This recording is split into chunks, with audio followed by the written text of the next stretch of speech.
Ang Pilipinas ngayon!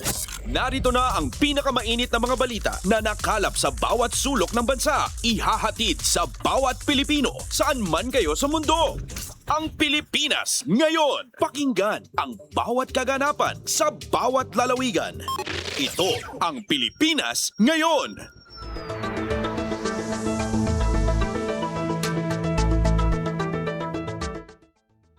Magandang araw Pilipinas at sa mga Pilipinong naabot ng online streaming at shortwave broadcast ng Radyo Pilipinas World Service. Ito po ang programang Ang Pilipinas Ngayon. Ako po si Win Peñano. Ngayon pong araw amin pong ihatid sa inyo ang mga may init na balita sa bansa, gayon na rin ang mga balita sa probinsya, pagninegosyo at sports. Kapalob din po sa ating programa maya-maya ang panayam sa Department of Information and Communications Technology o DICT para bigyan tayo ng detalye sa itatayong National Cybersecurity Center sa lungsod ng Valenzuela. Makakapanayam din natin ang pamahalaang lungsod ng Mandaluyong para bigyan tayo ng update kaugnay sa kaso ng monkeypox o mpox sa kanilang lungsod. Gaya po ng aking nabanggit, sa pamamagitan ng pakikipagtulungan ng Presidential Broadcast Service, Bureau of Broadcast Services sa United States Agency for Global Media o USAGM, napakikinggan po ang ating programa sa shortwave sa pamamagitan po ng ating mga shortwave frequency na 9.920 MHz, 12.120 MHz at 15.190 MHz. Bukod po riyan, kami inyo rin pong napakikinggan sa mga streaming platform na PBS Receiver App, official Facebook page ng Radyo Pilipinas World Service, maging sa aming official YouTube channel. Mga kababayan, simulan na nating pasadahan ang mga balita sa araw na ito. Mga kaganapan sa Kamaynilaan at mga kalapit na lalawigan dito sa Ang Pilipinas Ngayon!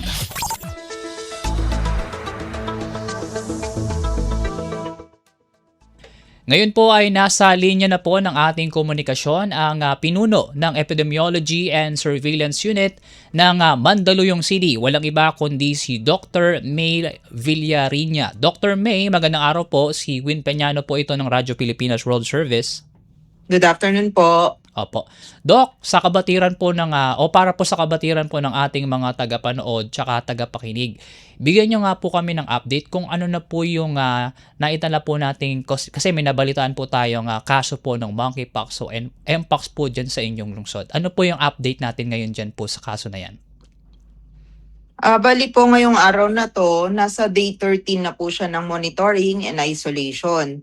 So as for his status naman po, wala na po siyang mga ibang symptoms like yung mga na-experience po niya last week na meron kasi siyang last week, meron siyang fever, nag-chills po siya, tsaka masakit yung mga kalamnan, kasukasuan. Pero ngayong araw na to, pati meron rin siyang lesions. Ngayong araw na to, wala na po. Yung lesions po niya is tuyo na po siya. Opo. So nandun na po tayo sa tinatapos na lang rin po natin yung kanyang 21 days isolation. Pagkatapos po nun, kung wala po siyang idadaing na kahit na ano pang mga simptomas or wala nang tumubong lesion, pwede na po natin siya i-clear. Apo. Dr. May, sa ngayon po, since nabanggit niyo po, day 13 na po ng kanyang isolation na mismo dito nitong may kaso po ng mpox. Ngayon pong araw, para po sa impormasyon po ng ating mga kababayan, isang kaso pa lang po ang meron pong naitatala ang lungsod. Tama po ba? Opo, isang kaso pa lang po ng mpox. Opo. Dr. May mga binabantayan po ba tayong mga possible na nakasalamuhan nitong may kaso po ng mpox po sa inyong lungsod? Sa ngayon, yung kanya pong household contact, meron po tayong isa. Nakahiwalay na rin po naman sa kanya yon at nakamonitoring tayo. At wala po naman siya na-experience na symptoms since the day po na hiniwalay natin siya sa kanya. So lumalabas po yung kanyang contact ay isa lang po yung binabantayan natin sa ngayon po? Opo, tama po kayo. Opo. Wala na po ba tayong isinasagawa pong contact tracing pa po na posible pa po doon na mga nakasalamuha nitong mismong may kaso po? At the same time, ito pong naka-isolate po ngayon? As of now po kasi, tuloy-tuloy pa rin po yung paghahanap natin kung sakaling mayroong magre-report na may simptomas, pero ngayong araw wala naman po kaming dumadating na report sa amin. Opo. Dr. May, kasi nagkakaroon din syempre po ng pangamba dun sa mga komunidad. Linawin din natin po, ay itong kaso po ng mpox po dyan sa lungsod ay nasa isang lugar lang po. Tama po ba? Opo. Opo. And maayos naman po yung ating pakikipag-ugnayan po sa national government para po dito sa pagkontrol po ng kaso ng mpox. Yes, sir. From the day po na catch natin, kahit hindi pa siya confirmed case, na suspect pa lang po siya, nag-i-inform na po agad tayo. May reporting po talaga kami dito sa mga gantong klaseng kaso. So, na-inform po namin sila na meron kami mga catch na gantong kaso po. Opo.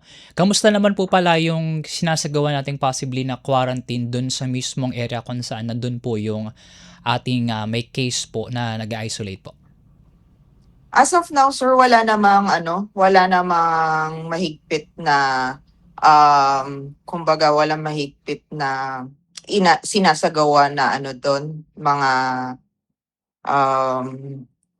protocol nila. Ang ano lang po kasi is talagang ang kailangan lang is yung assistance po nung kanyang nung pasyente. Mm-mm. So closely coordinated po tayo doon sa admin para po yung mga needs po ng pasyente, since naka-isolate po siya, hindi po siya talaga pwedeng lumabas, sila po yung nagbibigay ng assistance sa kanya. Pero yung for the residents po, wala naman pong nare-report sa amin na merong kaguluhan na nagaganap po dun sa area. Opo.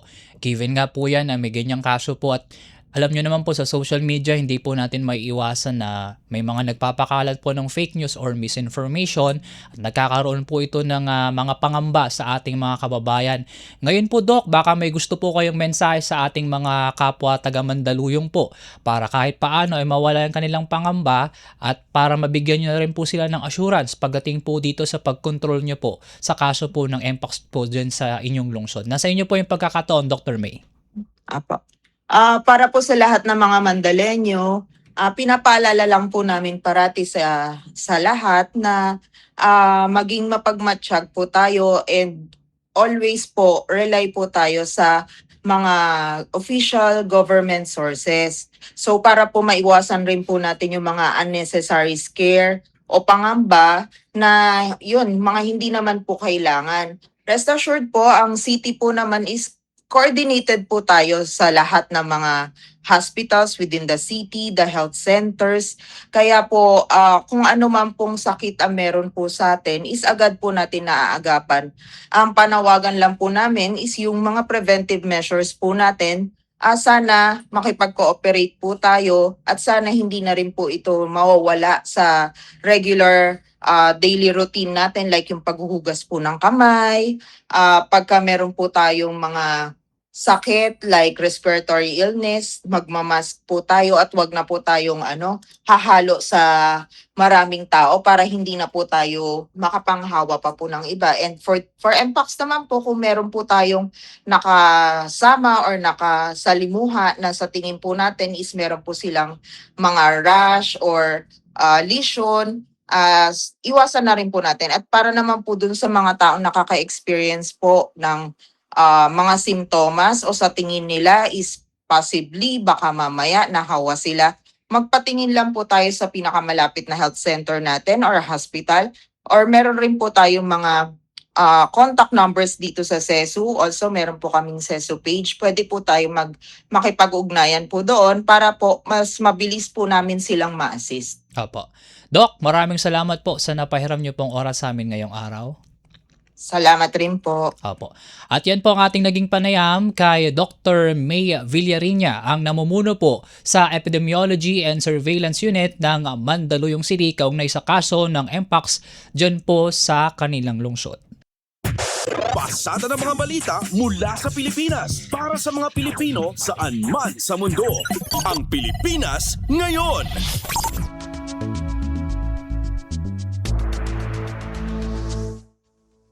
Samantala sa pagpapatuloy ng ating balitaan, lumagda ang Pilipinas at Canada ng ilang kasunduan na magpapalakas pa sa ugnayan ng dalawang bansa.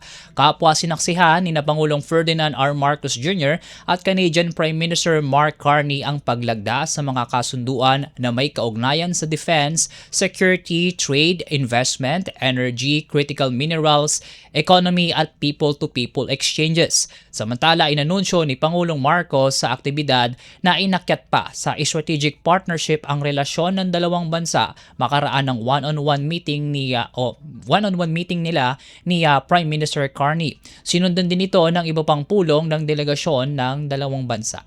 We have tasked our foreign ministers to draw up a plan of action to pursue our shared commitment to work together in adapting to shifting global realities, addressing shared challenges, and building capacities for future-ready partnership.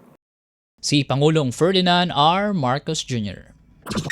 Kumpleto, detalyadong balitaan, di papahuli sa mahahalagang kaganapan. Kamustahin ang inang bayan, ang Pilipinas ngayon.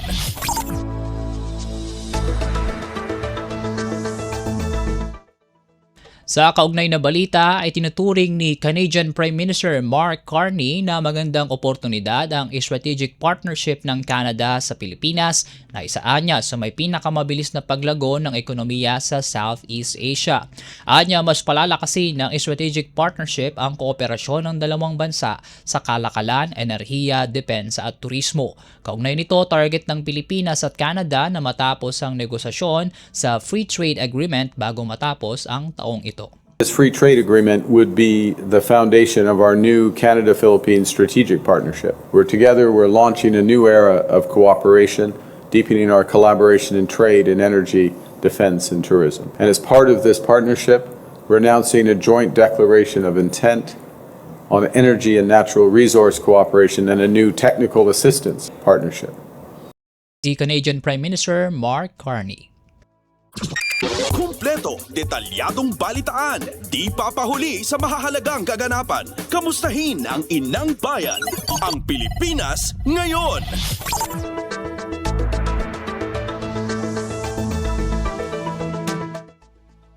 Sa iba pang balita ay kinatawa ni Pangulong Ferdinand R. Marcos Jr. ang pagkilala ng Canada sa malaking kontribusyon ng mga Pilipino roon.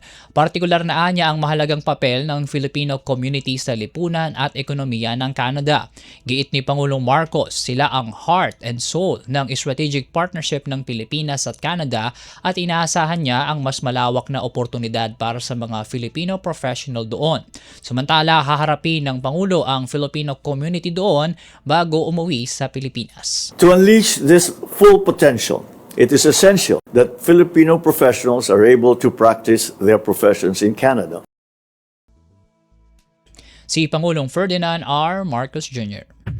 Pasada ng mga balita mula sa Pilipinas para sa mga Pilipino saan man sa mundo. Ang Pilipinas ngayon.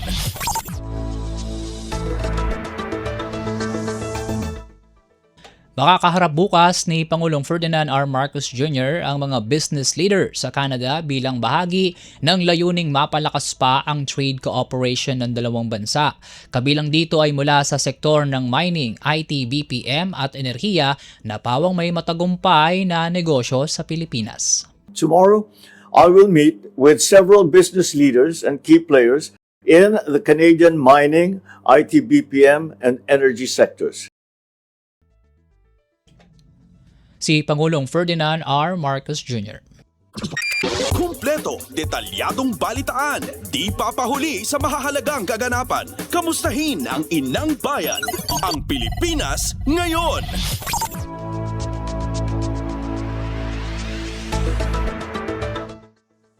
Sa iba pang balita, Malacanang iginiit na dapat ramdam din ng pamilyang Pilipino ang epekto ng pagiging upper middle income country ng Pinas. Mula Malacanang, narito ang ulat ni Alvin Baltazar. Iginiit ng Malacanang na dapat ramdam ng pamilyang Pilipino ang epekto ng nakuwang estado ng Pilipinas bilang upper middle income country. Ayon kay Executive Secretary Ralph Recto, ito ang tunay na sukatan ng tagumpay sa gitna ng nakuwang magandang economic classification ng bansa. Kaya sabi ni Recto, hindi titigil ang pamahalaan hanggat mas maraming Pilipino ang nakakaahon sa kahirapan at mas gumaang ang kanilang pamumuhay. Kaugnay nito, sinabi ni Recto na para mapanatili ang growth momentum ay patuloy na ikakasa ng pamahalaan ang mga prioridad na may kinalaman sa pagpapalakas sa ekonomiya. Ito ay ang pababain ng inflation, panatilihin ang trabaho para sa mga Pilipino, palakasin ang purchasing power at business confidence at humikayat ng mas marami pang mamumuhunan. Mula sa Palasyo ng Malacanang para sa Bagong Pilipinas, Alvin Baltasar, Radyo Pilipinas, Radyo Publiko. Pasada ng mga balita mula sa Pilipinas para sa mga Pilipino saan man sa mundo. Ang Pilipinas ngayon.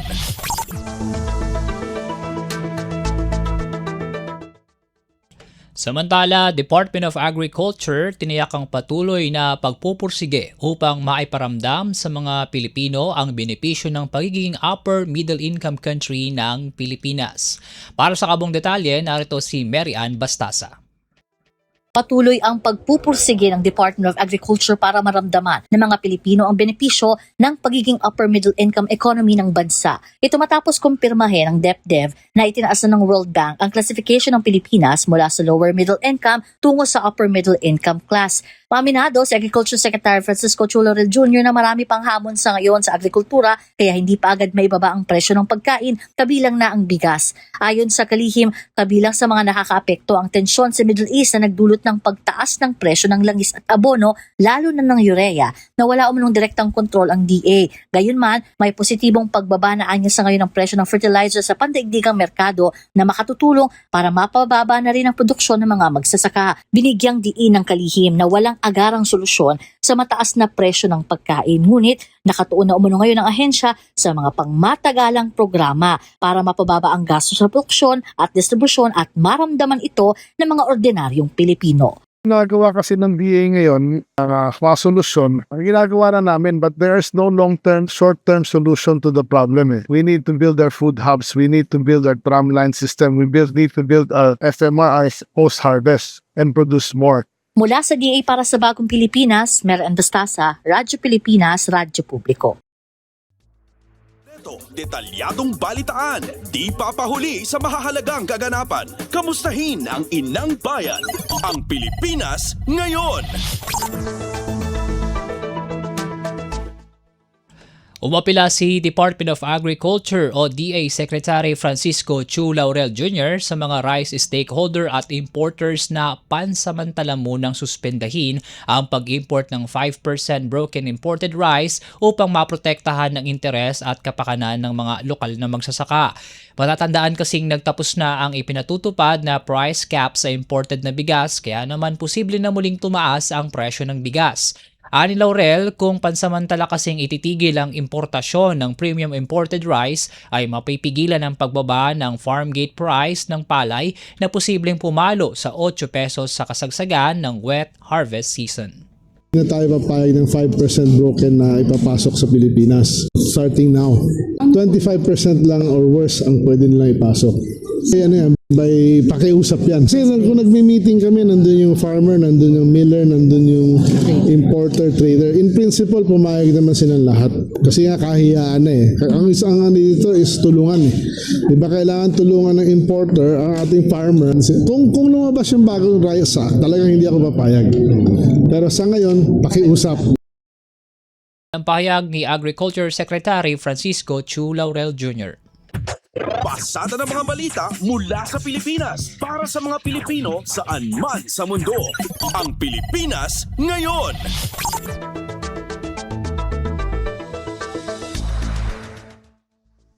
Tiniyak ni Department of Social Welfare and Development o DSWD Secretary Rex Gatchalian na mahigpit nilang sinusunod ang sagip sa kaak alinsunod sa utos ni Pangulong Ferdinand R. Marcos Jr. Sa halip kasi na kumuha sila ng mga produkto sa mga negosyante, ay direkta na silang bumibili ng mga kinakailangang agricultural produce sa mga farm group at Sustainable Livelihood Program implementors. Sa tulong kasi nito ay mas makatutulong sila sa agriculture sector at mga magsasaka habang sabay na ipinatutupad ang kanilang mga programa tulad ng feeding programs, food stamps, walang gutom kitchen at iba pa. Doon na talaga kami kumukuha. Alam nyo, ang direktiba ng ating Pangulo gamitin yung Sagip Saka Law ni Senator Kiko Pangilinan. So from our feeding program to yung walang gutom food stamp program namin, talagang tinatangkilik natin yung mga maliliit na mga farmers co-op, lalong-lalo yung mga matagumpay nating SL or Sustainable Livelihood Program implementors. Ang pahayag ni DSWD Secretary Rex Gatchalian. Kumpleto, detalyadong balitaan, di papahuli sa mahahalagang kaganapan. Kamustahin ang inang bayan, ang Pilipinas ngayon.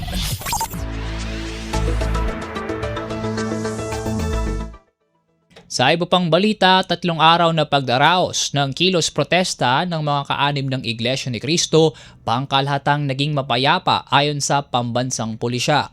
Mula Philippine National Police, narito ang ulat ni J. Mark Dagala. Idineklara ni Philippine National Police Chief Police General Jose Melesio Natates Jr. na pangkalahatan naging mapayapa ang 3 araw na pagdaraos ng aktibidad ng mga kaanib ng Iglesia ni Cristo na nagtapos sa Liwasang Bonifacio kahapon. Ayon sa PNP Chief, walang naitalang anumang untoward incident sa 3 araw na aktibidad, buhat pa sa People Power Monument sa Quezon City maliban sa ilang minor incidents sa unang araw. Nagpasalamat ang PNP sa mga organizer at mga lumahok sa pagtitipon dahil sa pagpapanatili ng kapayapaan, kaayusan at kahinahunan sa kasagsagan ng pagtitipon. Kasunod nyon ay pinapurihan din ni Natates ng lahat ng mga pulis na nag-alay na kanilang oras at sarili para tiyakin magiging ligtas ang publiko mula sa mga hindi inaasahang banta. Nanindigan ng PNP na kanilang tutuparin ang kanilang mandato bilang mga profesional at may paggalang sa rule of law. Para sa Bagong Pilipinas, si Martigala, Radyo Pilipinas, Radyo Publiko.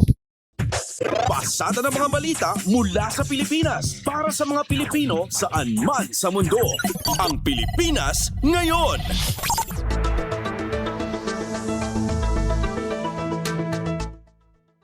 Kasong plunder laban kay Senador Rodante Marcoleta at iba pang akusado na ihain na ng Office of the Ombudsman sa Sandigan Bayan.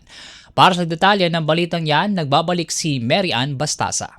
Ngayon nga pong Biyernes ng umaga pasado, ay natuloy na yung pagsasampa ng Office of the Ombudsman dito sa Sandigan Bayan laban nga kay Senador Rodante Marcoleta at sa 3 pa niyang co-respondents na i-raffle din agad matapos ang ilang minuto itong mga kaso kung saan napunta sa Sandigan Bayan 3rd Division yung kasong plunder kay Marcoleta at sa 3 pang respondents. Samantala, yung 3 pang kaso, ito naman po ay may kaugnayan sa paglabag sa Presidential Decree No. 46 na nagbabawal sa mga opisyal o kawani ng gobyerno na tumanggap ng anumang regalo o benepisyo sa pribadong individual ay napunta naman po sa 4th Division, 6th Division at sa 1st Division.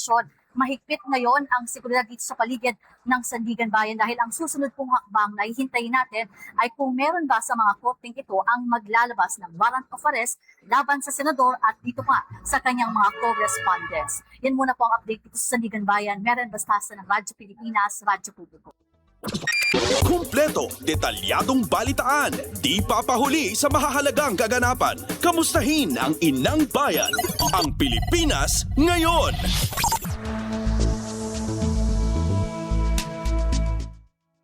Nagkasana ng case build-up ang Department of Justice kaugnay sa pagtakas ni Senator Ronald Bato de la Rosa sa Senado dahil sa warrant of arrest mula sa International Criminal Court o ICC. Ayon kay Justice Undersecretary Ayan Norman Dato, nagsagawa na sila ng ocular inspection sa Senado at patuloy rin ang pagkalap ng iba't ibang ebidensya kabilang ang kopya ng CCTV at iba pang materyales. Ito ay para matukoy ang pananagutan kung meron mang mga individual na posibleng naging daan o tumulong para tumakas si Senador Bato. The panel has likewise formally requested relevant documentary evidence, including CCTV footage and other materials necessary for the investigation. Case build-up is continuing, including the determination of the liability, if any, of individuals who may have facilitated the escape of Senator Ronald M. De La Rosa. Ang pahayag ni Justice Undersecretary Ayan Norman Dato. Pasada ng mga balita mula sa Pilipinas para sa mga Pilipino saan man sa mundo. Ang Pilipinas ngayon.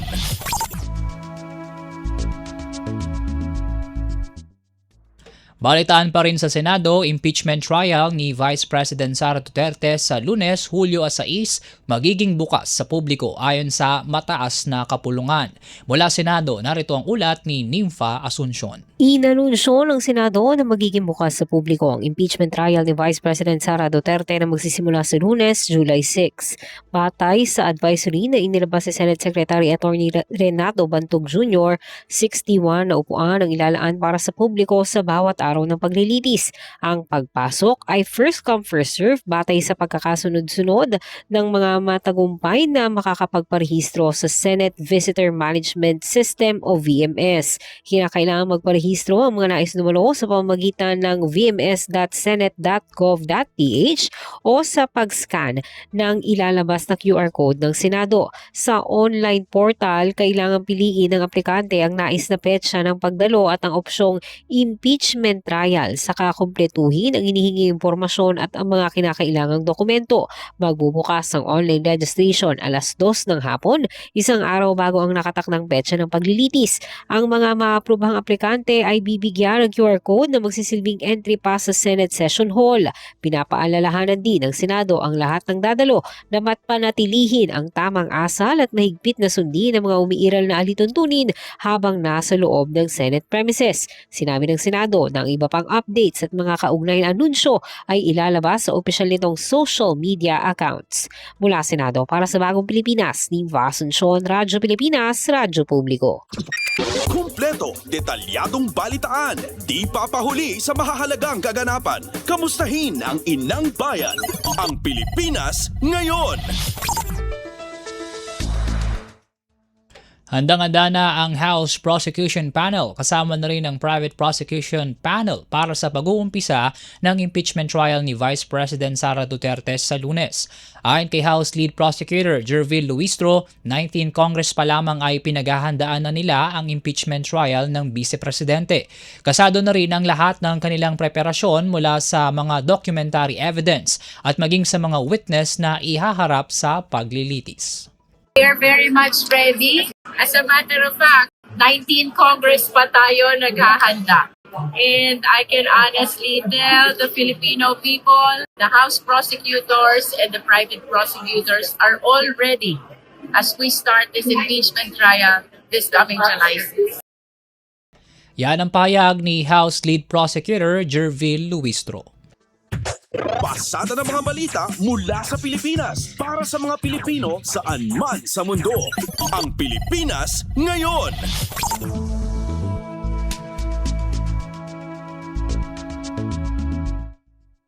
Binigyang diin ng isa sa complainant sa impeachment cases laban kay Vice President Sara Duterte ang kahalagahan ng pagsunod sa panuntunan ng Senate Impeachment Court. Sa panayam ng Radyo Pilipinas World Service kay Father Joselito Sarabia, isa sa mga tumatayong complainant, inihayag nito ang kahalagahan ng paghahain ng reklamo upang maitaguyod ang pananagutan sa batas. Ito legal issue, moral issue ito dahil pag nanakaw ito at pag-betray ng public trust. Hayagan din itong sinuportahan ang pagbubukas ng kontrobersyal na BIR box upang mabigyang linaw ang taong bayan. Kumpleto, detalyadong balitaan, di papahuli sa mahahalagang kaganapan. Kamustahin ang inang bayan, ang Pilipinas ngayon.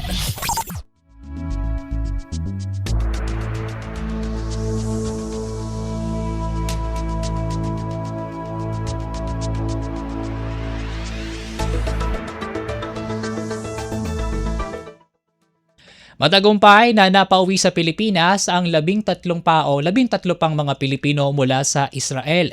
Ito na ang ikatlong batch na napauwi sa Pilipinas buhat sa Ben Gurion International Airport mula nang magbalik operasyon ito dahil sa ceasefire sa giyera sa Iran. Magkatuwang ang Embahada ng Pilipinas sa Israel, Department of Migrant Workers at Overseas Workers Welfare Administration sa pag-asiste sa mga OFW at tuluyang pagpapauwi sa kanila sa Pinas. Sa kabuuan, aabot na sa 248 Filipino caregivers, hotel workers at estudyante ang natulungan ng embahada na makauwi sa Pilipinas mula noong Pebrero 28 ng kasalukuyang taon. Tiniyak naman ng embahada na patuloy nilang tututukan ang sitwasyon at aalalayan ang mga Pilipino sa Israel. Kumpleto, detalyadong balitaan, di papahuli sa mahahalagang kaganapan. Kamustahin ang inang bayan, ang Pilipinas ngayon.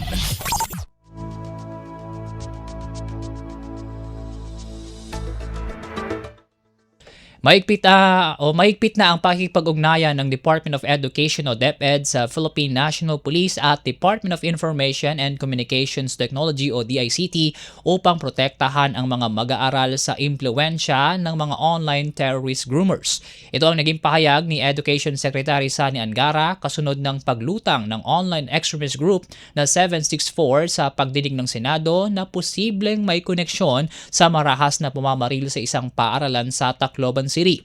Panawagan pa ni Angara sa magulang ng mga mag-aaral na bantayang mabuti ang online activities ng kanilang mga anak lalo't hindi naman 24 oras nakikita ng mga guro at school staff ang online activities at engagements ng mga kabataan.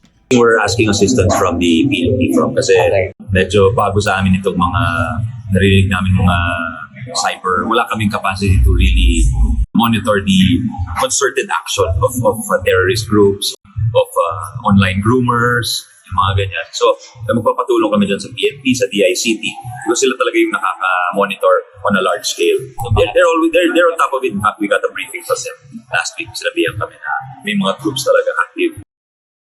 Education Secretary Sani Angara. Pasada ng mga balita mula sa Pilipinas para sa mga Pilipino saan man sa mundo. Ang Pilipinas ngayon.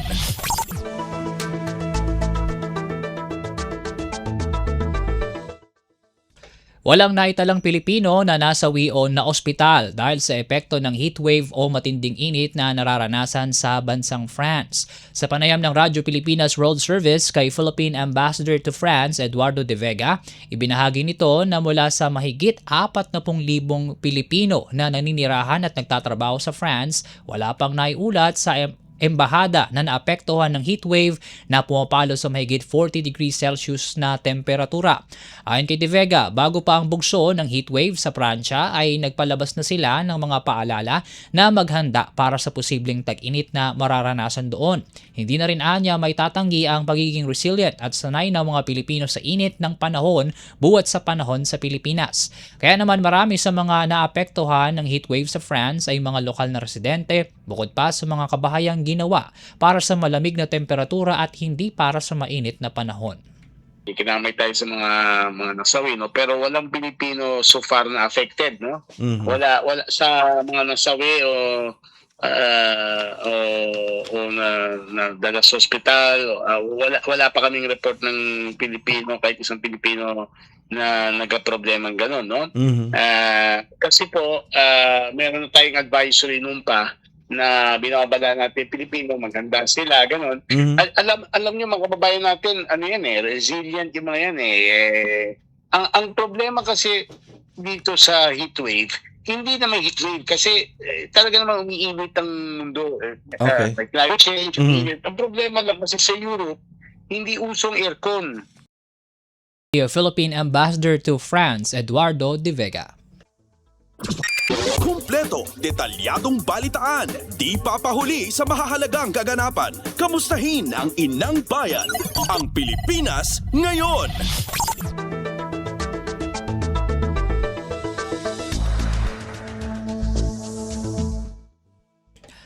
At yan po ang mga pangunahing balita sa ating bansa. Samantala, narito na ang mga balita mula sa ating balitang probinsya sa pamamagitan po ng ating mga kapatid na himpilan mula Luzon hanggang Mindanao. Balita mula sa lalawigan sa bawat rehiyon ng ating bayan. Dito sa Ang Pilipinas Ngayon. Una sa ating balitang probinsya, pagdiriwang ng Persons with Disability Day sa lungsod ng Dagupan, puspusan ng pinaghahandaan. Iba't ibang serbisyo, handog ng pamahalaang panglungsod. Para sa kabuang detalye ng balitang yan, narito ang ulat ni Verna Beltran Adaban mula Radyo Pilipinas, Dagupan. Masimuon so gagawin niya preparasyon na sa gobyerno na syudad ya Dagupan para doon sa Persons with Disability Day program no July 6 iya gagawin bilang pansilibra od kuma 48 ya National Disability Rights Week jad syudad sa gagala na programa at sa pangyapit ad nanduruman serbisyo na gobyerno at sari walay diferensya ad laman tan sari pamilya dari saksa kayapasan jad untanat magmalo iran mainumay ang makagamor na naukulan iran tulong tan benepisyo sari serbisyo ya ito at kaiba sa konsultasyon na doktora, legal ya tulong, support at pambilay, serbisyo at bunigas, serbisyo at agrikultura tan panagrehistro na PWD ID panamaglay na PWDs, ilalo anmat yetampok so aromniran programa, ya kasentro at pangkaabigan tan pangkaabigan na sektor na PWD. Sari representative malapod nandurman lokal opisina na gobyerno na akibiyang preparatory meeting kaibalay City Social Welfare and Development Office, Persons with Disability Affairs Office, City Health Office, City Planning and Development Office, Population and Development Office, sa Agriculture Office, tan aromniran opisina, untan tumat at sar opisyal na PWD Federation yan nanlapod ng Durman Barangay sa Persons with Disability Day program at nagawad CSI Stadia no Lunes na sari miyembro na PWD sector tan sari pamilya da. So ilaluan niya unatindi tan maka-avail at sari serbisyo yung paraan na lokal ya gobyerno. Malalapod Radyo Pilipinas Dagupan, siya si Verna Beltran Adaban para Radyo Pilipinas World Service. Balita mula sa lalawigan sa bawat rehiyon ng ating bayan. Dito sa Ang Pilipinas Ngayon. Salamat Verna. Samantala, balita naman sa Kalinga. Humigit 70 proyekto ng National Irrigation Administration sa Kalinga sisimulan na para sa mas maayos na serbisyo ng patubig sa mga magsasaka. Ang balita nga na atid sa atin ni Amelia Bubatnong ng Radyo Pilipinas, Tabuk. Tago 70 kat may sa proyekto tiniya Kalinga Irrigation Management Office iti manamnama marugyan kalpasan iti ceremonial groundbreaking ceremony dagiti proyekto itay nabiit sa Barangay Lukok, Tabuk City. Manipot kadiktoy a proyekto, 6 iti communal irrigation systems, 20 kat upat iti may patungpal para iti Tabuk City, 6 iti Balbalan, 9 iti Pasil, may sa iti Lubwagan, 2 iti Pinukpok, 5 iti Rizal, 8 iti Tanudan, ken 5 sa Tinglayan. Iti nabatbati asa nga 10 kat may sa proyekto, kat may sayang katmat iti sidong Tiniya Upper Chico River Irrigation System, amang sakop iti Tabuk City, Pinukpok, Quezon, ken Malik, Isabela. Umabot iti nasurok 800 hectares iti maserbyan tinasao a proyekto apakairamanan iti rehabilitasyon ken restoration areas karaman iti 10 a solar powered pump irrigation projects. Iti mensahe na impaganatgat ni Regional Manager Ronilio Cervantes Tiniya Cordillera iti commitment na iti implementasyon dagiti proyekto nga adaan kalidad ken masurot iti nailanad a time frame. Pinalagipan na dagiti Irrigators Associations ken Manalon a suportaran iti ahensya babaen iti panagbantay iti project implementation iti pakasernanda a lugar tapno masiguro iti dekalidad mapagtalkan ken panakalipas dagitoy iti naituding a panawen. Manipud DZR Tabuk, Amelia Bumatnong para iti Radyo Pilipinas World Service. Balita mula sa lalawigan sa bawat rehiyon ng ating bayan. Dito sa Ang Pilipinas Ngayon. Salamat Amelia mula Luzon. Baba naman tayo sa Kabisayaan. 5 barangay sa isla ng Almagro sa Samar pumirma sa Puro Kalusugan Program. Ang kabuang ulat hatid ni Charmaine Perito Balves ng Radyo Pilipinas Calbayo. Nagperma sa kasarabutan ang 5 nga barangay sa isla San Almagro Samar como suporta sa pagpatuman san Puro Kalusugan usa nga inisyatibo nga nagtutuyo pakusgon ang serbisyo panlawas sa mga komunidad. Lakip san mga nagperma ang mga barangay San Jose, poblasyon, Veloso, Panhubhuban 1 ug Panhubhuban 2, Lakipliwat and Infant and Young Child Feeding IYCF support groups para mas maipaduso pa ang tama nga nutrisyon, pagpapasuso ug pagtimangno sa panlawas san mga minasusan ug gugtiay nga mga bata. Pinaagi san programa ginalauman nga mas mapapakusog ang partisipasyon san kada barangay sa pagpatuman san mga programa panlawas ug mas mapaupay ang estado san mga pamilya sa bungto San Almagro. Tikang sa Radyo Pilipinas Kalbayog, Charmaine Perito Balvas, Radyo Pilipinas, World Service. Balita mula sa lalawigan sa bawat rehiyon ng ating bayan. Dito sa Ang Pilipinas Ngayon. Salamat Charmaine, mula Kabisayaan, tawid naman tayo sa Mindanao. Nasa 180 daycare learners sa lungsod ng Tandag sa Surigao del Sur na kinabang sa Bulilit program. Si Angel Obosa ng Radyo Pilipinas Tandag sa detalye. Nakabenepisyo ang 180 ka mga bata nga nag-eskwela sa mga Child Development Center sa Tandag City, pinaagi sa pagpanghatag og mga learning ug development packages ubos sa Bulilit program sa City Government of Tandag ni atong July 1, 2026. Ipanguluhan ni Mayor Roxanne Pimentel ang maong kalihukan isip kabahin sa padayon nga pagpalig-on sa suporta sa lokal nga panggamhanan alang sa sayong edukasyon ug kaayuhan sa mga kabataan. Ang mga benepisyaryo nagikan kini sa mga barangay sa San Isidro, San Jose, Matikdo, Mabuhay, Mati, Maitom, Pandanon, Quezon ug Awasyan. Sumala sa City Government of Tandag, ang Bulilit program nagtumong kini sa paghatag og angay nga suporta sa mga batang nag-edad og daycare aron mapalambo ang ilang pagkat-on ug kinatibuk ang kalambuan. Gipasiug da usab sa lokal nga panggamhanan ang padayon nga pagpalapad sa mga programa nga moabot sa mga komunidad sa syudad apil ang mga kabukiran. Gikan diri sa Radyo Pilipinas Tandag, kini si Angel Obosa alang sa Radyo Pilipinas World Service.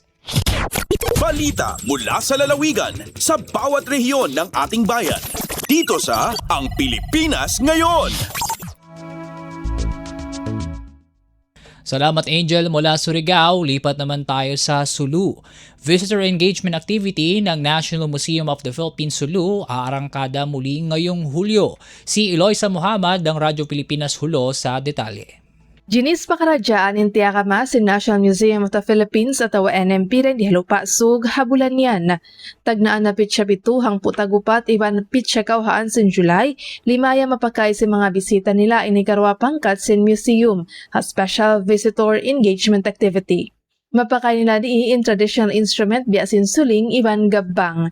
Aon pa sila personalized suling mausal si mga bisita sa makajay nila na mabilang souvenir. Yabi-abi sin NMP Sulu awala na in academic sector in magkainakon kanila habat makapaon mga pakaradyaan, kalamuran sing mga kabataan, maksud, mapalawm pa in pamaham nila, halansin sa sila sin paghula lupa sug. Deng RP Hulo, Eloisa Muhammad para Radyo Pilipinas World Service. Balita mula sa lalawigan sa bawat rehiyon ng ating bayan. Dito sa Ang Pilipinas Ngayon. At yan po mga pangunahing balita sa ating mga kapatid na himpilan sa iba't ibang dako ng bansa. Samantala mula Balitang Probinsya, tunguhin naman natin ang mga mainit na balita sa larangan ng pagninegosyo at kalakalan at balitang pampalakasan na parehong ihatid sa atin ni Leo Magpayo.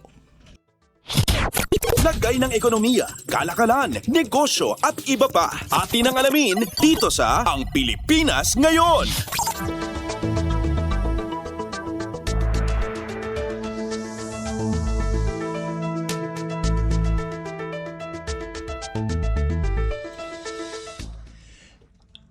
At narito na po ang Balitang Negosyo at Kalakalan. Welcome development para kay Bangko Sentral ng Pilipinas o BSP Governor Eli Remolona Jr. ang pag-angat ng Pilipinas sa Upper Middle Income Country o UMIC classification ayon sa anunsyo ng World Bank. Sinabi ni Remolona na mahalagang milestone ito na nagpapakita ng mas matatag na ekonomiya, mas mataas na tiwala mula sa foreign investors at mas malawak na oportunidad sa trabaho.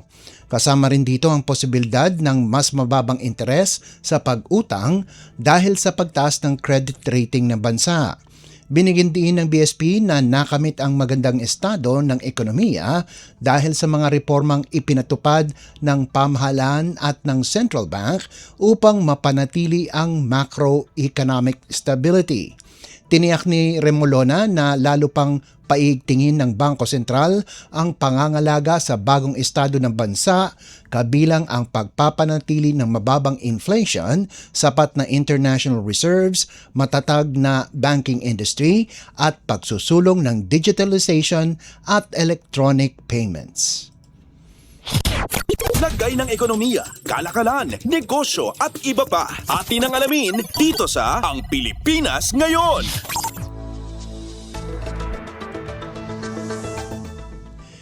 Tututukan ng Department of Trade and Industry o DTI ang pagpapalakas ng agricultural exports ng Pilipinas upang mas maging competitive sa pandaigdigang merkado habang patuloy na sinusuportahan ang paglago ng manufacturing exports. Ayon kay Trade Secretary Maria Cristina Roque, nakasalalay sa high-value exports at sa electronics industry ang susunod na yugto ng pag-angat ng export sector. Noong Mayo, umakyat sa $7.87 billion ang merchandise exports ng bansa, mas mataas ng 7.5% year-on-year. Umabot naman sa $37.87 billion ang export receipts para sa unang 5 buwan ng taon, tumaas ng 10.6% kumpara sa kaparehong panahon noong 2025. Nananatiling pinakamalaking export ng Pilipinas ang electronics na bumubuo sa higit kalahati ng kabuang shipments at patuloy na nagiging pangunahing driver ng export growth.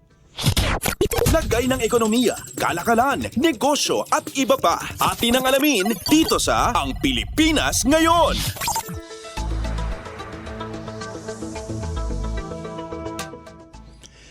Humina ang pagtaas ng wholesale prices noong Mayo, ayon yan sa Philippine Statistics Authority o PSA, matapos bumagal ang presyo sa ilang pangunahing grupo ng produkto. Batay sa datos ng PSA, bumagal sa 2.5% ang General Wholesale Price Index o GWPI noong Mayo mula 3.1% noong Abril. Noong nakarang taon, nasa 3.5% ang GWPI. Sa national level, pangunahing dahilan ng pagbagal ang mas mabilis na pagbaba sa presyo ng mineral fuels, lubricants at related materials. Mas mabilis ding annual declines ang naitala sa crude materials, inedible except fuels na bumagsak sa 27.2% mula 23.3% at sa chemicals kabilang ang animal at vegetable oils and fats na nasa 3.1% mula 3% noong Abril. Sa Luzon, bumagal ang GWPI growth rate sa 2.4% mula 3%. Dulot ng mas mabagal na pagtaas sa mineral fuels, lubricants at related materials na nasa 37.9% mula 63.6%.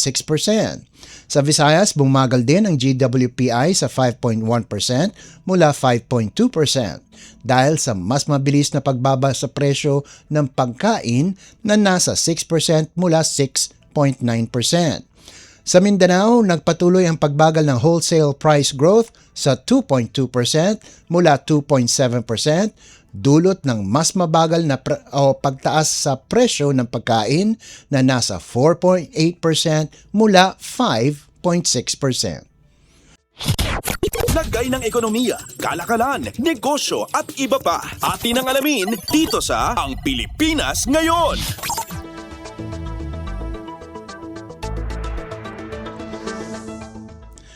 Tumaas sa 18.55 trillion pesos ang utang ng national government noong Mayo, ayon yan sa Bureau of the Treasury o BTR. Mas mataas ito ng 0.41% mula Abril dahil sa patuloy na pag-issue ng domestic securities para tustusan ang financing needs ng pamahalaan. Ayon sa BTR, napahina ng pag-appreciate ng piso ang kabuang pagtaas ng utang matapos lumakas ang lokal na currency sa 61 pesos and 50 centavos kontra dolyar mula 61 pesos and 54 centavos. Nananatiling dominante ang domestic debt na bumubuo sa 67% sa kabuang utang, umakyat sa 12.5 trillion pesos dahil sa net issuance ng government securities. Samantala, bahagyang bumaba ang external debt sa 6.051 trillion pesos dahil sa mas malakas na piso na nagbawas sa halaga ng foreign obligations. Tumaas din ang guaranteed obligations sa 443.5 billion pesos, halos 16% na pag-angat mula Abril. Ayon sa BTR, inaasahan ang pagtaas ng utang dahil sa patuloy na pangangailangan para pondohan ang infrastruktura, social programs at iba pang proyekto sa ilalim ng Economic Development Agenda ng pamahalaan. Lagay ng ekonomiya, kalakalan, negosyo at iba pa. Atin ang alamin dito sa Ang Pilipinas Ngayon. At para naman sa halaga ng palitan, ayon sa Bangko Sentral ng Pilipinas ngayong Biyernes, 3 ng Hulyo, ang halaga ng piso kontra sa dolyar ay nasa 61 piso at 59 na sentimo. Ang Japanese yen naman po ay nagkakahalaga ng 38 sentimo. Ang Singaporean dollar ay nasa 47 piso at 64 na sentimo. 4 na sentimo naman ang won ng South Korea at nagkakahalaga ng 9 piso at 8 sentimo ang isang yuan ng China. Sa iba pang palitan ng Hong Kong dollar ay nagkakahalaga ng 7 piso at 85 sentimo. Ang British pound naman ay katumbas ng 82 piso at 23 sentimo. Nasa 70 piso at 43 sentimo ang euro, 43 piso at 44 sentimo ang Canadian dollar, habang ang Saudi Arabian Riyal ay nagkakahalaga ng 16 na piso at 40 sentimo. Lagay ng ekonomiya, kalakalan, negosyo at iba pa. Atin ang alamin dito sa Ang Pilipinas Ngayon.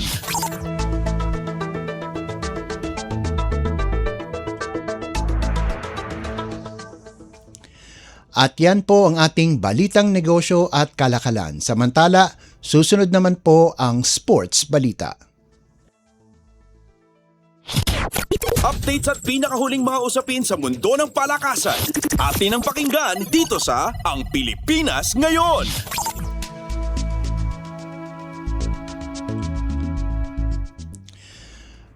Pasok na sa third round ng 2026 Wimbledon Championship si Filipina tennis star Alex Ayala matapos ang 3-6, 6-2 at 6-0 na comeback win laban sa Australian na si Maya Joint. Sa panalo, nabawi ni Ayala ang pagkatalo niya sa Eastbourne Open Final noong 2025. Mabagal ang simula ni Ayala at nakuha ni Joint ang unang set sa pamamagitan ng agresibong ball striking. Pero nagbago ang takbo ng laban sa second set nang magpakawala si Ayala ng malalakas na serves at mas matatag na baseline play para makuha ang 6-2 set win. Sa third set, ipinakita ni Ayala ang maturity at composure, dinomina ang mahabang rallies at tinapos ang laban sa isang 6-0 sweep.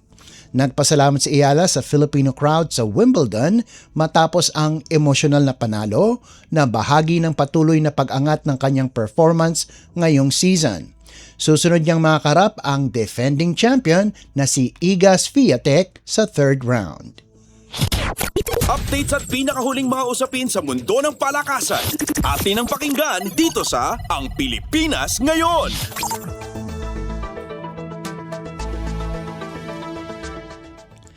Samantala, nagpakita ng matibay na teamwork sina Alex Ayala at Nicola Bartunkova sa kanilang Wimbledon doubles match, pero kinapos sila laban sa 8th seed na sina Yelena Ostapenko at Sofia Kenin. Mainit ang simula ng Pinay at ng Czech partner niya, agad kumamada ng break at lumayo sa 3-0.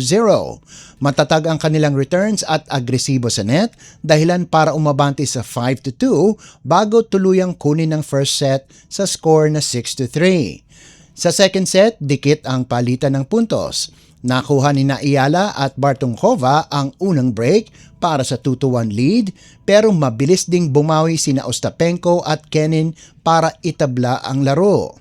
Mula roon, unti-unti nang lumayo ang 8-seed duo, umakyat sa 5-2 at tinapos ang set sa 6-3. Pagpasok ng third set, mas lumakas ang opensa ni Kenin at Ostapenko, agad kumamada ng 3-0 lead.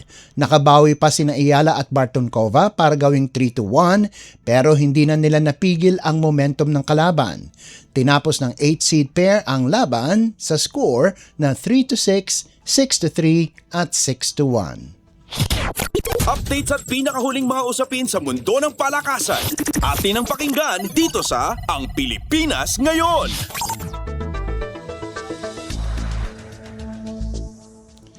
Nakamit ni Filipino pole vaulter EJ Obiana ang kanyang ikalawang gintong medalya ngayong outdoor season matapos dominahin ang Raiffeisen Austrian Open Eisenstadt sa Austria. Sa kabila ng maalon at mahangin na kondisyon, nalampasan ni Obiana ang 5.75 meters, ang kanyang pinakamataas na outdoor clearance ngayong taon at binura ang dating meet record na 5.74 meters. Tinalo ng Filipino Olympian ang buong field habang sina Owen Hurd ng Great Britain at Dan Barta ng Czech Republic ay nagkasya sa silver at bronze matapos parehong tumalon ng 5.55 meters. Ito na ang pangalawang sunod na ginto ni Obiana ngayong linggo, kasunod ng panalo niya sa Czesław Cybulski Memorial sa Poland. Pinili niyang laktawan ang unang tatlong heights, sinimulan sa 5.45 meters at matapos ang ilang third attempts ay matagumpay na na-clear ang winning height na 5.75 meters. Patuloy na nagpapakita si Obiana ng matatag na form habang papalapit ang mas malalaking kompetisyon sa kalendaryo ng pole vault. Updates at pinakahuling mga usapin sa mundo ng palakasan. Atin ang pakinggan dito sa Ang Pilipinas Ngayon.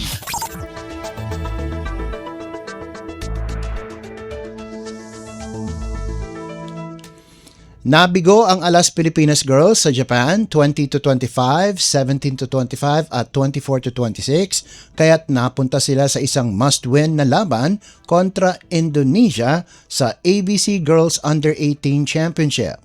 Bagsak sa 1-1 record ang Pilipinas sa Pool C matapos ang pagkatalo sa Japan, kasunod ng panalo nila laban sa Iran isang araw bago ang laban sa 25-19, 19-25, 25-23 at 25-18. Pinaunahan ni Sharina Raiza Lieses ang opensa ng koponan, kumamada ng 15 puntos mula sa 13 attacks, isang block at isang service ace. Sumunod si Elia Gonzalvo na may 10 puntos na lahat ay galing sa attacks. Nagpamalas ng matinding laban ang mga Pinay, lalo na sa third set kung saan umabot sa juice ang huling bahagi pero mas matatag ang finishing ng Japan na tuluyang kumumpleto ng sweep. Susunod na harapin ng Alas Pilipinas Girls ang Indonesia sa isang mahalagang laban ngayong Biyernes. Nakakuha na ng quarterfinals berth ang Japan matapos talunin ang Pilipinas. Updates at pinakahuling mga usapin sa mundo ng palakasan. Atin ang pakinggan dito sa Ang Pilipinas Ngayon.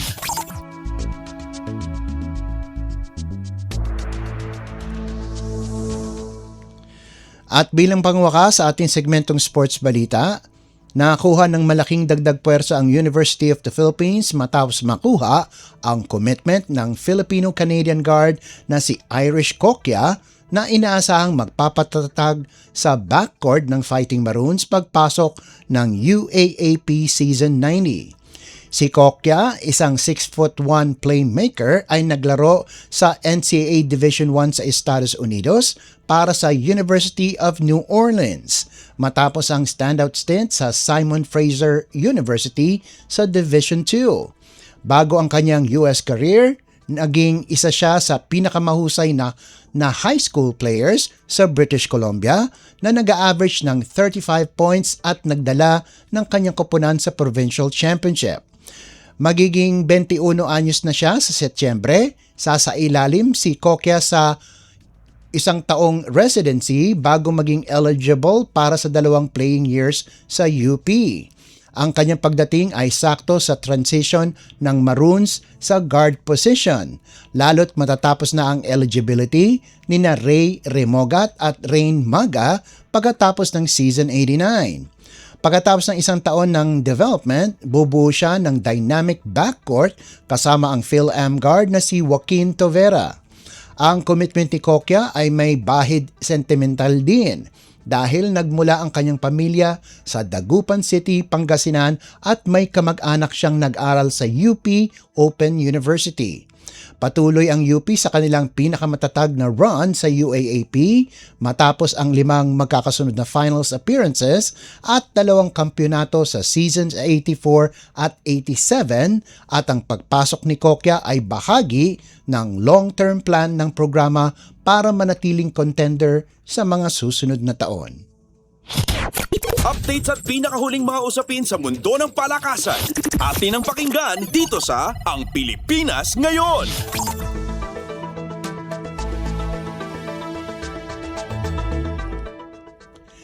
At yan po ang pinakahuling balita sa larangan ng palakasan. Ito po si Leo Magpayo. Samantala, magbabalik po si Win Piñano pagkalipas ng ilang paalala.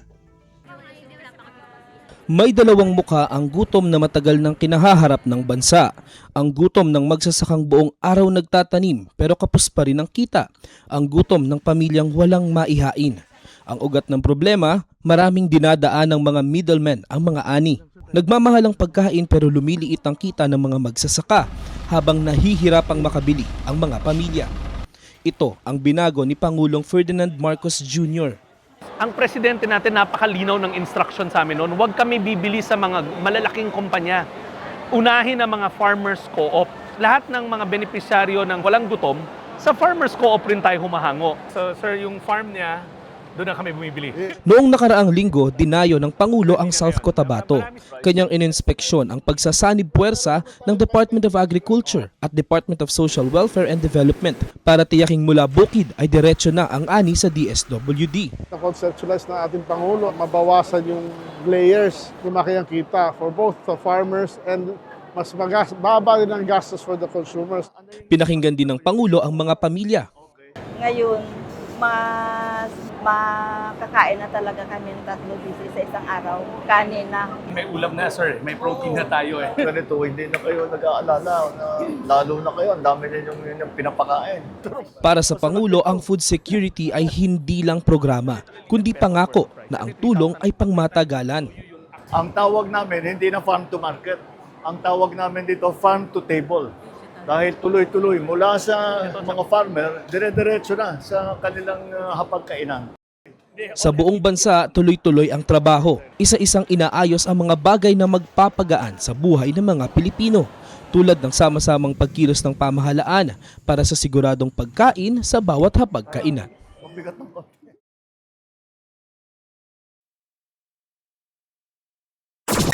Kumpleto, detalyadong balitaan, di papahuli sa mahahalagang kaganapan. Kamustahin ang inang bayan, ang Pilipinas Ngayon.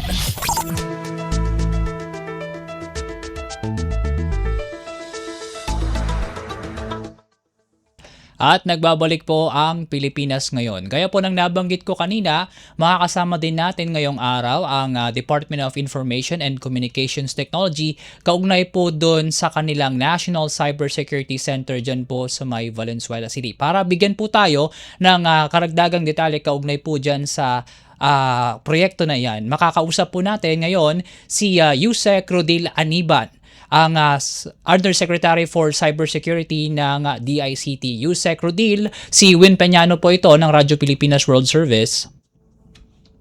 Magandang hapon po, Ray. Apo. Sir Rodil, kamakailan po nagsagawa po ng groundbreaking groundbreaking ceremony po yung Department of Information and Communications Technology at kasama po niyo dyan yung Korea International Cooperation Agency o KOICA para po dyan sa pagtatayo ng National Cybersecurity Center o NCSC sa may Valenzuela City.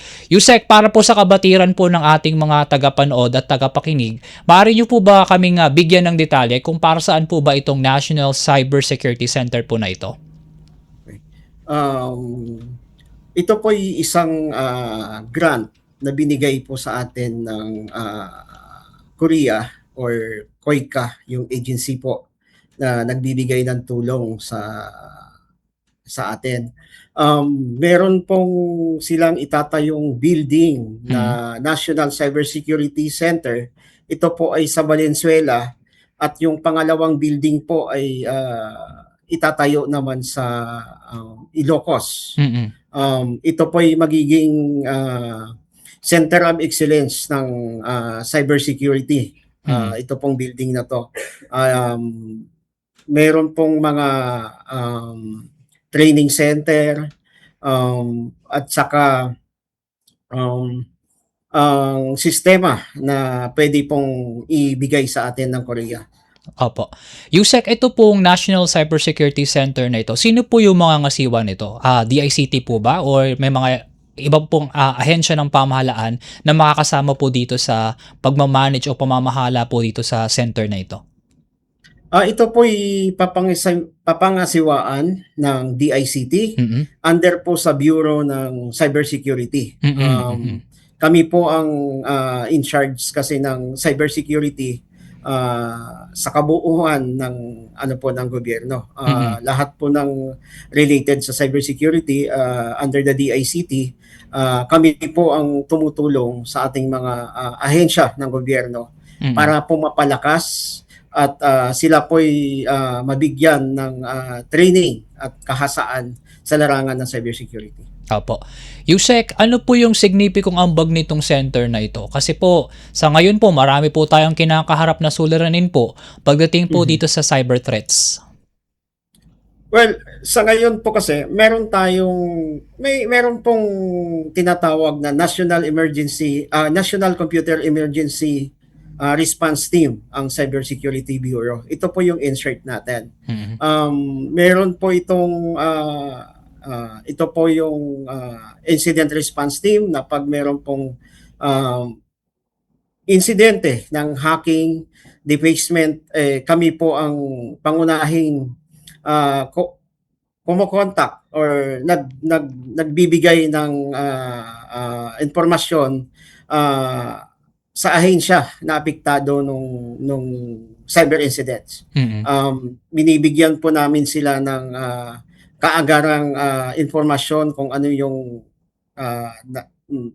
nangyari, sino yung nag-post at ano pong kailangan nilang tulong sa amin para pong maayos yung matulungan sila para ma-resolve yung insidente, matulungan silang maibalik sa dati o ma-restore yung kung ano man pong tinamaan na sistema nila.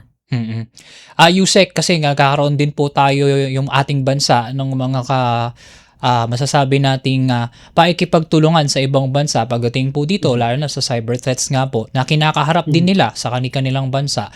Ito pong National Cybersecurity Center may malaki rin pong ambag para po dun sa sinasabi nating coordination po dun sa ating mga kaalyadong bansa o kapartner na bansa para po dun sa mas malawakang pagsugpo para po dito sa mga banta po ng cybersecurity po. Yes, tama ka dyan, Ray. Hindi lang po yung bansa ng Korea ang nagbibigay sa atin ng impormasyon para sa tinatawag nating mga advisory. Nandyan din yung Singapore, nandyan yung Japan, nandyan yung US, nagbibigay sa atin ng advisory. Pag meron pong mga posibleng pag-atake. So ito po ay klase ng pag-atake doon sa mga system natin na hindi po kagaya ng simpleng defacement lang. Ito po ay may mga actor na tinatawag natin, mga threat actor na ang objective po nito ay makapag-exfiltrate ng data. Mm. Yusek Rodil, siguro aware naman tayo dito sa nangyayari po ngayong hearing o pagdinig po dyan sa may Senado. Particularly, dito po pa rin sa may kaugnayan pa rin po sa nangyaring pamamaril po dun sa may Tacloban City. Tsaka yung tinitingnang anggulo na itong mga nangyaring insidente na ito ay may kinalaman dun sa tinatawag na online terrorist groomers. May nagiging ambag din po ba itong pagsugpo sa masasamang impluwensya online ito pong center na ito? Para po dyan sa mga sinasabi nga nating online terrorist groomers, may ambag po ba itong National Security o Cyber Security Center na ito para po masugpo yung mga online terrorist groomers na ito na ngayon ay patuloy na nangiimpluwensya at humihikayat pa dun sa ating mga kabataan na sumali dun sa kanilang mga ideolohiya? Yung sa larangan po ng cybersecurity, ang magiging ambag po nito ay matutulungan natin yung ating mga kababayan, ang ating mga nasa ahensya ng gobyerno na maging aware po sila, self-aware about cybersecurity. Sa larangan naman po ng mga online gamings, yung mga scam, matutulungan din po natin ito sa pakikipag tulungan sa PNP, sa CICC, sa NBI para pong maiwasan yung mga similar na pangyayari sa future. Yun po ang gagawin natin, makikipagtulungan tayo sa kanila sa tulong na rin po ng ibang bansa or like Interpol para pong maging bihasa yung mga cybersecurity practitioner natin sa pag-iimbestiga. Kung ano man po yung mga dahilan or impluwensya ng mga terorista or threat actor pagdating sa online services or online gaming natin. So sa pamamagitan ng pagkakaroon ng isang cybersecurity center of excellence, meron po tayong isang venue para magtulungan, magkaroon ng open forum sa mga kagaya nating ahensya na ang layunin ay protektahan ng ating mga mamamayan sa online. Tama, bigyan natin ng diin yan, Yusek Rodil, na hindi lang yung mismong kapasidad ng National Cybersecurity Center na basog po itong mga banta nga dito sa cyberspace, maging yung kasanayan din sa mga susunod na magiging tauhan nitong dito sa ating bansa para masugpo nga itong mga banta po rito sa may cyberspace. Panghuli na lang, Yusek Rodil, baka may nais po kayong ibigay na mensahe sa ating mga kababayan, sa ating mga future na practitioner or yung mga masasabi nating IT expert po para dito sa kung gusto nyo pong silang imbitahan na gusto nyo mapasama dito sa inyong sinusulong, particularly dito sa may National Cybersecurity Center. Nasa inyo po yung pagkakataon, Yusek Rodil. Para po sa ating mga kababayan, lalo na po sa mga gustong pasukin yung larangan ng cybersecurity. Ang DICT po ay may mga programa. Meron po tayong programa para sa mga kabataan, lalo na po yung mga graduating ng college po. Nagkakaroon po tayo ng Hack for Gov event para po mabigyan sila ng kasanayan sa larangan ng cybersecurity. Hindi lang po doon sa mga estudyante or mag-aaral natin, ganun din po sa mga empleyado natin sa gobyerno na gustong pasukin yung larangan ng cybersecurity. Ito pong National Cybersecurity Center na ibibigay po sa atin ng Republic of Korea, ito po yung malaking tulong sa atin para pong mapataas yung antas ng kahasaan ng ating mga gustong pumasok sa cybersecurity. Sa tulong po nila at ng ibang ibang ahensya na gustong tumulong sa atin, dito po natin pwedeng gawin lahat ng training. Ito po yung magiging training center specifically po sa larangan ng cybersecurity. Apo. Yusek, ihabol ko lang pala since nababanggit nga atin yung mga training. Bali, ang ito pong center na ito, possibly po ba magkakaroon ng some kind of scholarship program para po doon sa mga nais na gustong kunin itong IT na mismong kurso po? Ito po ay magiging parang short term na training. Kasi po sa ngayon po wala po tayong malawak na curriculum sa kolehiyo pagdating ng cybersecurity. Mangilan-ngilan pa lang po ang nagbibigay ng kurso ng cybersecurity, Bachelor of Science in Cybersecurity. So, doon po sa mga nakagraduate na ng college ng BS-IT, BS Computer Engineering, BS Electronic Communication Engineering, Computer Science, at gusto nilang pasukin yung larangan ng cybersecurity, dito po sa mga training na posible naming ibibigay, dito po nila makukuha. Maliban po dyan, nakikipagtulungan tayo sa TESDA para ma-improve yung mga NC2 or NC curriculum nila. Ito po'y nakikipagtulungan tayo sa kanila para po mapalawak din yung mga ibang curriculum na pwedeng idagdag natin. Apo. At sa eskwelahan, ang pagtitrain po ng mga teacher na isang eskwelahan na gustong mag-offer ng cybersecurity, pwede po natin ilagay dito sa tulong na rin po ng Republic of Korea at other agency para po mabigyan natin ng magandang training din yung ating mga teacher pagdating sa isang eskwelahan na nag-o-offer ng cybersecurity. Apo. Yusek, last na lang po talaga. Bali, ito pong yung mga curriculum na nababanggit natin, available na po ba ito? Or may tinatarget po tayong mga petsa para po dito sa paglalabas po na ng mga curriculum po na binabanggit niyo po?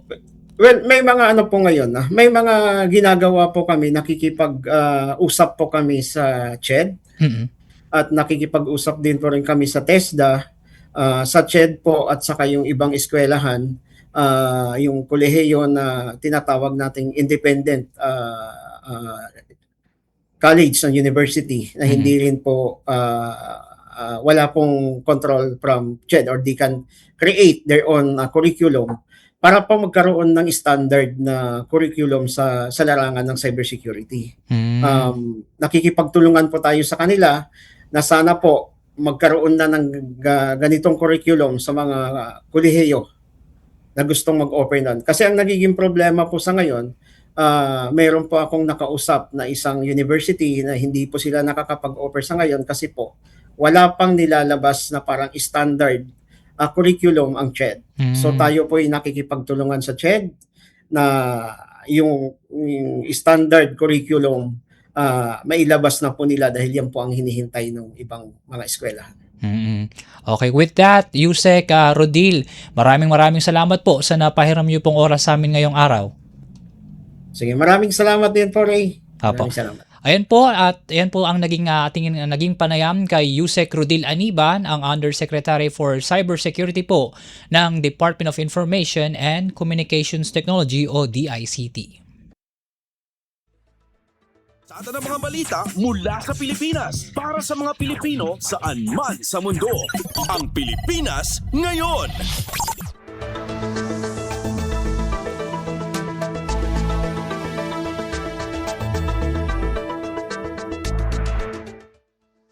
At dyan na po nagtatapos ang ating palatuntunan sa araw na ito. Pero bago po tayo tuluyang mamaalam, pasalamatan muna natin ang ating mga nakasama sa pagbabalita, sa mga nakasama nating reporter na nagulat mula Luzon hanggang Mindanao, sa production side, kanila Drizzle Nanyong at Jay Arevalo, sa ating mga kasama sa Master Control na sila Milo Jonella, Susan Aison, Hiro Lucero, JP Lumuntad at Anthony Pimentel, maging kay Ginoong Leo Magpayo nagbigay sa atin ng balitang negosyo at kalakalan, maging sa balitang pampalakasan, at sa aming station manager na si Ginoong Ray Sampang. Sumayin niyo po ang mga may init na balita sa araw na ito. Ako po muli si Win Peñano. Naway manatili po tayong malusog at ligtas at pagpalain po tayong lahat.